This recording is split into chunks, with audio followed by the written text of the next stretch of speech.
and I'll be showing you how to do problem 9a. So for this problem, what it is asking, it says, Sweet Archaic Industries began operations on July 1st. It uses a perpetual inventory system. During July, the company had the following purchases and sales. So in this question, it says, calculate the average cost for each unit. So the way that I kind of did this, I kind of drew it out right here on Excel. So the first thing that you want to do in order to basically calculate for the average in July 1st is that you kind of want to see how many units you have, which is 8 right here.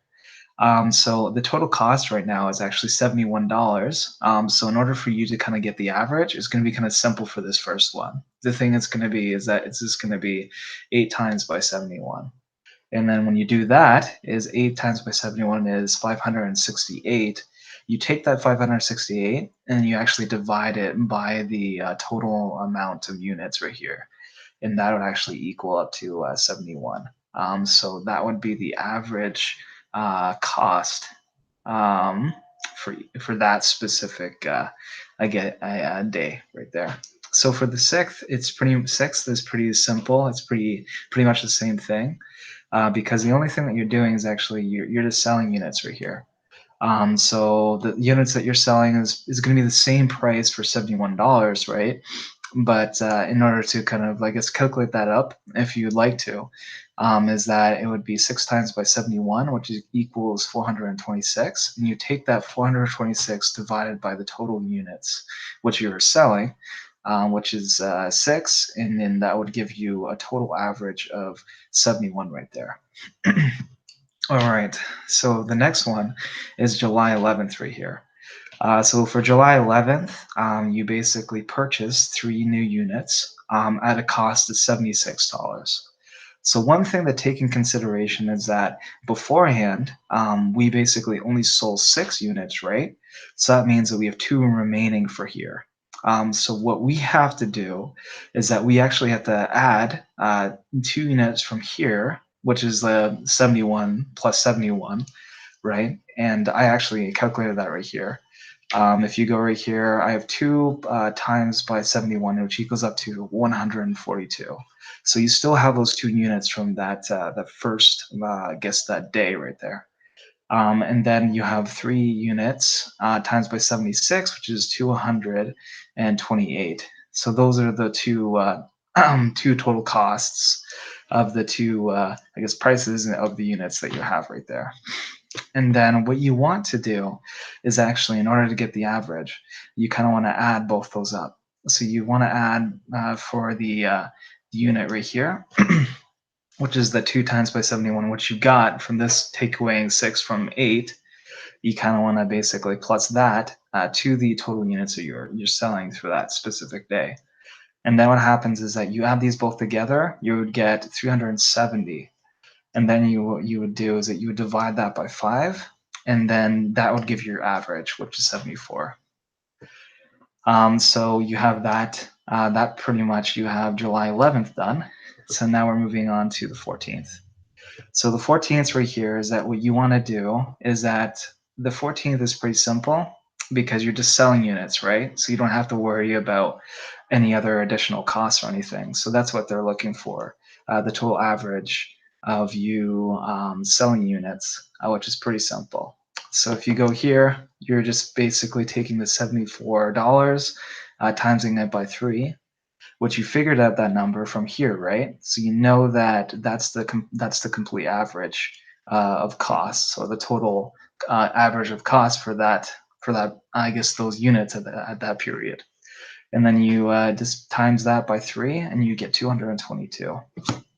And then when you do with that $222, you want to divide it by 3, and that gives you the average again, which is again at 74. And then we move on to July 21st. So for this one, the thing that we want to do is that we have to take in consideration that we only sold 3 here, right? And the total that was present there was actually 5, right? So we're going to have actually 2 remaining. So 5 take away from 3, which is 2. So that's the 2 units that we actually get from here because we didn't sell the complete 5, but there's 2 remaining. So what that means is that we're gonna have 7 units in total, which is the 2 plus the 5, which is the 5 that's being sold right here. So we have 7 units in total. So one thing to take in consideration is that we have 2 units that cost $74, so that's going to equal up to $148. And then we have 5 units that each unit costs $82, which that's going to equal up to 5 times by 82. It's going to equal up to $410. Then what we do is that we actually calculate these both together. We add them both together, and that will equal to 558, and we divide that by 7, which will give our average, which is 79.71, and that's our average cost for units in total. And then the next thing that we'll do for July 27th is that we'll do the exact same thing. We're selling 3 units. So what's going to happen is that we do 3 times by 79.71, which equals, hold up, I have to actually fix that. It's not actually showing the number, which equals $239.13. And then what we do in order to get the average again is that we basically take that number, we divide it by the numbers that we're selling. So those are the ones we're selling, and that will give us $79.71. So that's how you would basically get the average costs for each of these units right here. So for the 1st, for the 6th, for the 11th, for the 14th, for the 21st, and for the 27th. All right, so the next thing that we want to do is that we want to basically solve for FIFO, which stands for first in and first out. So this one actually is a bit tricky, and it took me some time to kind of understand this, but I sort of have an understanding of it now. So the thing for this is that for the first, we basically purchased 8 units, right? So that's going to be 8 times by 21, which equals up to 568. And so that leaves us with a total of $568 right there. So that'll be our complete balance for that first day. For the second day, so we are actually selling 6 units. So that's going to be 6 times by 71, which will equal up to 426.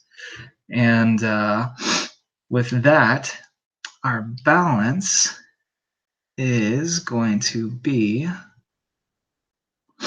hold up just a sec. Actually, how did I do that? So that's July 20. That's July 6th. Yeah. So what's happening here is that you actually still have 2 remaining, right? So that's going to be 2 times by 71 equals 142. So these are actually the 2 units that are still remaining, and that's the total of those 2 units. Now, if we continue to the next one right here, we are actually purchasing more units. So that'd be 3 times by 76 equals 228. So those are the 3 units that we're purchasing. And then the balance will be is that we are adding the last, units that we actually did not sell last time. So that'll be 2 times by 71 equals 142. Plus, that would be 3 units that cost $76, which equals up to 228. So what you want to do is actually you want to add both of those, and that would be 370.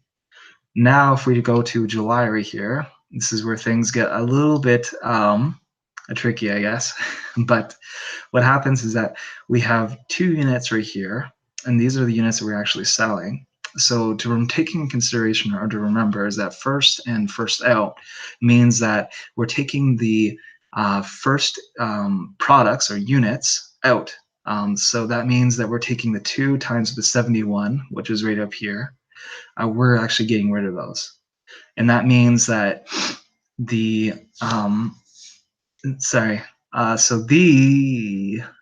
hold up, I gotta think about this again. 71, 72, yes, that's right. So we're actually getting rid of these 2 right here. So these guys are actually getting taken out, And just remember that if we're purchasing 3 in this scenario, because in the 14th, it's asking that we're going to be having a total sales of 3. So what's going to happen for this is that we're going to sell the 2 times the 71 first before the one before this one right here, but we're only taking one because we're actually selling 3, right? So we're selling the 2 units that are currently there, and then lastly we're selling the last ones, which is the 1 times by the 76. So our total should equal up to so 218 for that specific total. I'm actually just going to double check that to make sure that's correct. And that is correct. And then what's remaining, which is the balance right here, is that we have 2 times by 76 equals 152, because we still didn't get rid of the 2 units that are going with this right here. Because if we look at back into the 14th again, there was in total, so you purchased 3, you sold 3.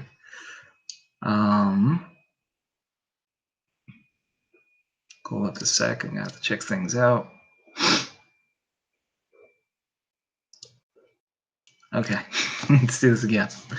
But anyways, what's happening is that we had the 2 left over. We're selling from the 3, which is 1, and that will equal up to a total balance of 152.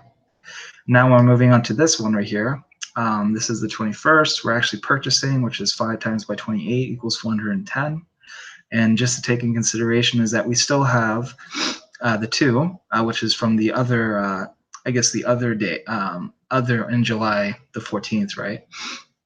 So we still have those 2 units, so that's going to be 2 times by 76, which equals up to 152, plus it's going to be this right here, which is 5 units, which we are purchasing through the 21st, which will equal up to 410, and that will give us a total of 562.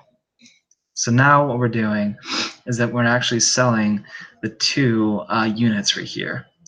So this is the 2 units from here and also 1 of the units from the other, because we're actually selling 3 right here, right? So what we want to do is we want to get out the first that's in, which is the first 2 I guess units that have been there, is actually the 2 times 76. So we want to get rid of those 2 units. So we get rid of those 2 units that are there. So that equals up to, these are 0 now. But now we're getting rid of one of these because in total we're supposed to sell 3 units. So that means that the we're gonna have some remaining over. So that means that we're gonna actually have 4 remaining, right? Because if we take 1 from 5, that will equal up to 4. So that'll be 4 times by 82, which equals 328. And that actually will be your answer for the final, because, yeah, so that's the answer right there for the first and the first L. And that'll be your answer for the FIFO right here. I hope this is making sense. Anyways, all right, we're continuing on. And so now we're gonna, I would like to start with the first in and the first out. So this one, oh, we already did that one. Anyways, we're moving on to this one. So last in and the first out. So the way I was able to kind of figure out this one, I kind of did it as a more simplistic way. I mean, if you actually, I know that if we go to the show the solution, they have more of in-depth, a more in-depth sort of way of doing it, which is this right here. So it's more in depth, but logistically it's still pretty much the same thing with what I have done. But what I did is actually I calculated up the total units that have been purchased, which is 8, 3, and 5. And what you want to do is that you want to times it by how much they cost. So 8 times by 71, that equals 568. And then you do 3 times by 76, which equals 228. You do 5 times by 82, which equals 410. And what you want to do is that you kind of want to add all these together, and that will be 1,206. And then you do the exact same thing for the other side. And then what happens is you add these all together, which is for the sold units. That will give you 900. So you do 1,206, take away from 900, and that will give you 306. And that would be the first in and the first out. And that would be your answer right there. So for the last one right here, it says which costing method produced the highest ending in the inventory valuation? So as we can see, the most highest ending inventory valuation, or the most highest number, is from the FI and FO. So that is the most highest right there. So that's how you would answer that question right there. So I hope this made sense. I hope. If you guys have any other questions or you like me to send things out additionally, I definitely can. I kind of went through this pretty fast, so I hope that there's some comprehension or understanding of it. But I hope that helps out. Just let me know if there's anything else, for sure. All right. You guys take care.